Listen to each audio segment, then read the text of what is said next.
غزالی رحمۃ اللہ علیہ کے زمانے میں ایک شخص خواب دیکھا کہ میں سونسان جنگل میں ہوں، بیابان جنگل میں ہوں، اور مجھے ایک شیر دوڑا رہا ہے۔ وہ شیر مجھے دوڑا رہا ہے اور میں دوڑتا ہوا بھاگ رہا ہوں۔ جب دیکھا ایک درخت ہے تو میں اس درخت پر چڑھ گیا۔ جب درخت پہ چڑھ گیا تو شیر میرا انتظار کرتا رہا کہ کب وہ نیچے آئے اور میں اسے چیر پھاڑ کر کھا جاؤں۔ وہ شخص کہتا ہے کہ میں درخت پہ چڑھا رہا اور شیر انتظار کرتا رہا۔ پھر کچھ ہی دیر میں کیا دیکھتا ہوں کہ نیچے ایک گڈھا ہے۔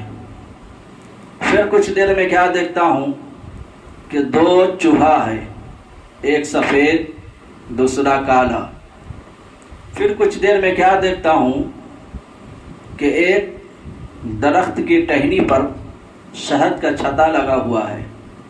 میں نے اس شہد کے چھتے سے انگلی لگا کر تھوڑا سا کھایا، اور جب میں کھایا تو اس کی لذت نے مجھے اس قدر بے ہوش کر دیا کہ کب میں درخت سے گرا اور کب مجھے شیر کھا گیا مجھے کچھ خبر نہ ہوئی۔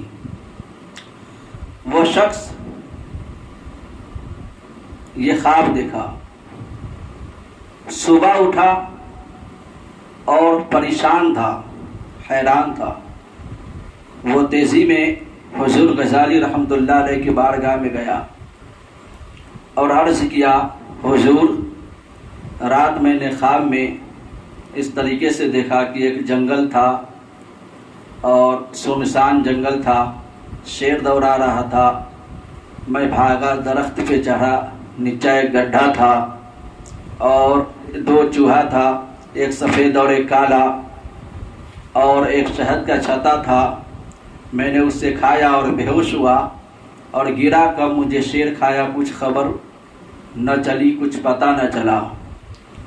تو حضور غزالی رحمۃ اللہ علیہ نے اس خواب کی تعبیر کس انداز میں کرتے وہ سنیے۔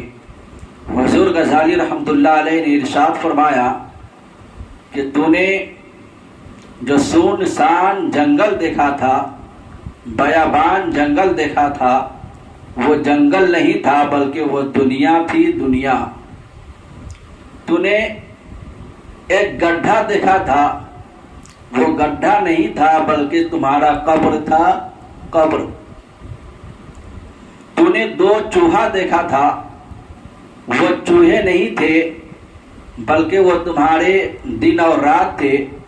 تو نے ایک شہد کا چھتا دیکھا اور اس سے کھایا اور اس کی لذت میں تو ملوث ہو کر اس کی لذت میں اس قدر بے ہوش ہوا کہ تجھے خبر نہ ملی کہ کب تم درخت سے گرا اور کب تمہیں شیر کھا گیا۔ تو وہ شہد کی لذت نہیں بلکہ دنیا کی لذتیں تھی، اور نیچا جو شیر تمہارا انتظار کر رہا تھا وہ شیر نہیں تھا بلکہ وہ تمہاری موت تھی، موت۔ وہی موت تمہیں دوڑا رہی تھی کہ مطلب جیسے وقت متعینہ ہو کہ جسم سے روح پرواز ہو جائے، جسم سے روح نکل جائے۔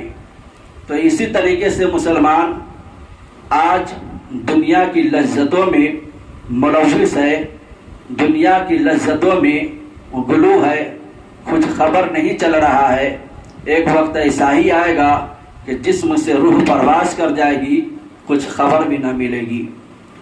اس واقعہ سننے کے بعد رونگٹا کھڑا ہو جاتا ہے۔ ہم لوگ کو چاہیے کہ مطلب دنیا کی لذتوں سے بچے، آخرت کی تیاری کرے۔ اللہ تعالی ہم لوگ کو اس واقعے پہ عمل کرنے کی توفیق عطا فرما، ہر نیک کام کرنے کی توفیق عطا فرما، برائیوں سے بچا۔ آئیے پڑھیے سب لوگ مل کر، استغفر اللہ ربی من کل ذنب واتوب الیہ، پڑھیے حق لا الہ الا اللہ محمد رسول اللہ صلی اللہ تعالی علیہ وسلم۔